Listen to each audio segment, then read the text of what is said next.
हमसे मत पूछो कैसे मंदिर टूटा सपनों का।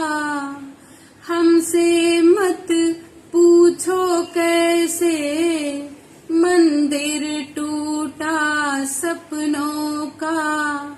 लोगों की बात नहीं है, ये किस्सा है अपनों का। कोई दुश्मन ठेस लगाए तो मीत जिया बहलाए। मनमीत जो घाव लगाए उसे कौन मिटाए, हो उसे कौन मिटाए।